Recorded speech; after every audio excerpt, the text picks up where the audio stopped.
There are so many summer and winter Olympic sports that it's nearly impossible to pick the best ones to watch. But someone has to do it, so it might as well be the least athletic person out there, and that is me. So today, let's count down my picks for the top 10 events for the spectator at the Olympic Games. Number 10, Biathlon. Let's just go ahead and start this list with a literal bang. I present to you the biathlon. What's not to love about combining cross-country skiing with shooting a gun? All joking aside, this sport is actually really hard.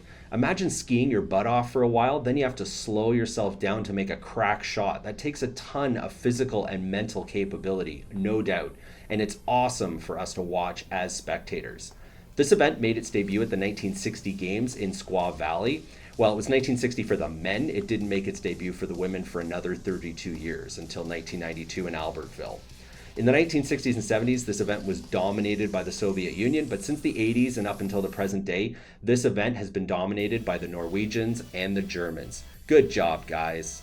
Number 9, water polo. If you thought that bias against women was bad for the biathlon, get a load of water polo. This event has been included for the men since the 1900 Games in Paris, but the women's event wasn't introduced for another 100 years until 2000 in Sydney. Unreal. But this seriously is a blast to watch. It's like handball in the water, and the athletes have to be incredibly fit in order to make the magic happen.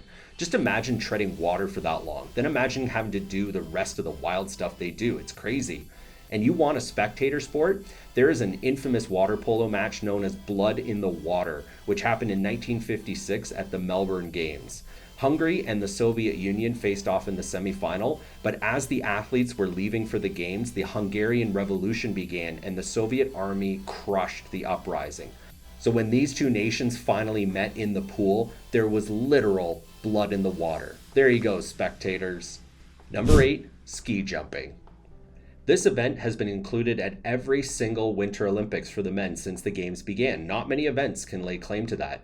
But sorry again, ladies, you didn't get to do ski jumping until 2014? Wait, what? 2014? That seems really late. That's ridiculous. I didn't know this personally, but did you know that there isn't one hill length used for ski jumping? Since the 1988 Olympics in Calgary, there have actually been 3 hill lengths. I guess I haven't been paying close attention. I just assumed it was one. Silly me. It's a theoretically simple and straightforward event, just fly down the hill and jump off, but it is so much fun to watch. And perhaps it's that simplicity that we love, or the crazy speeds that the skiers reach, or the insane distances they seem to fly. But whatever it is, it's great to watch. I just love it. Number 7, gymnastics. It's almost impossible to know where to start with this. A bunch of different individual and team events fall under this very wide umbrella, but there are quite a few that are an absolute blast to watch. Whatever you might want, you can find it at the Olympics for gymnastics. Pommel horse, parallel bars, horizontal bars, trampoline, balance beam, floor exercise, rings, vault, you get the idea. It's got something for everyone. Between all of these events, plus competitions for men and women, plus team and individual events, it's got a ton of variety, and it's one of the showcase parts of every Summer Olympics. Pound for pound, Olympic gymnasts are probably the strongest and fittest athletes on the planet. So watching these people at the top of their game compete on the global stage makes for wonderful viewing. Number 6, speed skating. Never in my life would I have expected left turns to be so interesting, but holy crap, does speed skating make for excellent viewing. Long track speed skating has been at every Winter Olympic Games since they started in 1924. Fun little trivia fact for you, the 500-meter men's speed skating event was the first ever event at the first ever Winter Olympics, the very first one. Isn't learning fun? Given how fast these athletes move on the ice, the shorter distances are basically sprints, which makes them as awesome to watch as the track and field sprints. Even the longer distances are fascinating to watch for the endurance required to make them happen. And don't even get me started on the team pursuit. It's wild. So many skaters on the ice at once, so much speed and technique. It is a total blast to watch. I love it. Okay, we're halfway through these events, just a couple away from the podium. Gosh, I sure do love competitive athletics. Before we get into the rest of this list, would you please consider liking the video and subscribing to the channel? I sure do appreciate it. Thanks a bunch. Number 5, volleyball.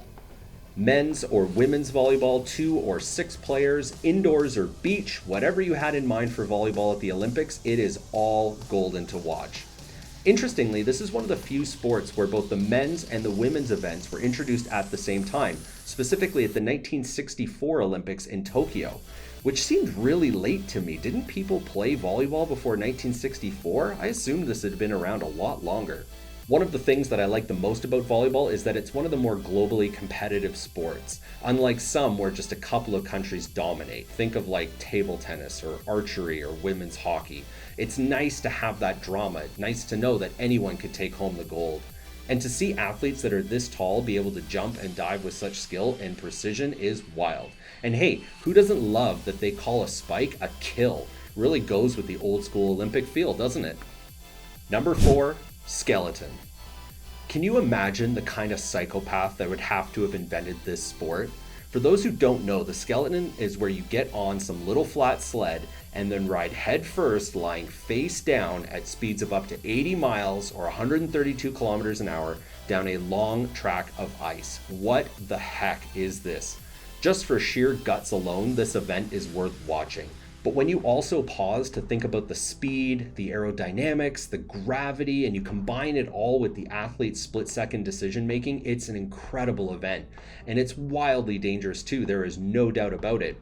This sport has a curious history as well. It was included in the 1928 Olympic Games and then again at the 1948 Games. And then it went into hibernation for more than 50 years. The IOC finally brought it back for the 2002 Games in Salt Lake City, and it's been on the schedule ever since, and thank goodness for that. Number 3, freestyle skiing. All right, the bronze medal today on this list goes to one of the more interesting events in the Winter Olympics, freestyle skiing. This is another sport that has an interesting history, and a relatively recent one at that. It was first included as a demonstration event in the 1988 Olympics in Seoul.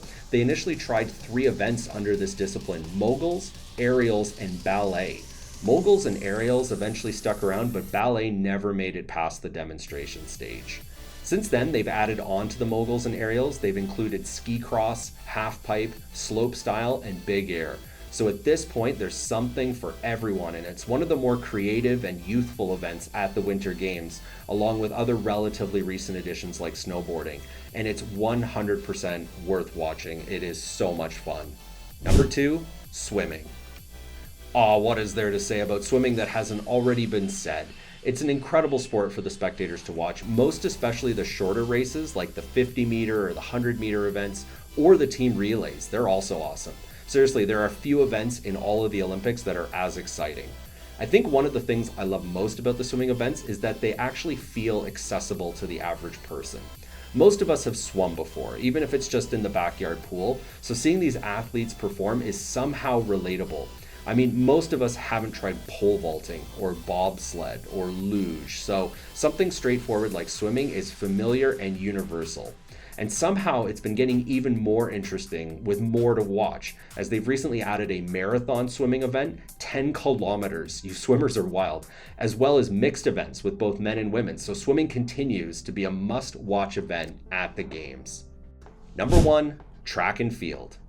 Come on, what else was going to go at number 1 today? Seriously, swimming is amazing, and it doesn't even come close to the legacy and interest for the spectator of track and field. The 100-meter track final, especially for the men, is one of the marquee events of the Games. It's how the fastest person in the world is decided. The stakes and the bravado are massive. And it's become a tradition for the men's Olympic marathon to be the last event of the athletics calendar on the final day of the Olympics. Even some of the lesser-known events in track and field are interesting.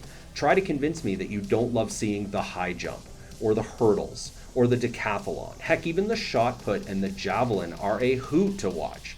There are literally no boring track and field events for the spectator. Even the distance running has its interest. So this easily takes the top spot on today's list. There you have it, and hoo-wee, I am out of breath after that marathon of a list. So what do you think? Did I get it right today? Anything I missed that should be on there? Or is there anything I included which ought to be gone? Let me know in the comments below. I'll race you there.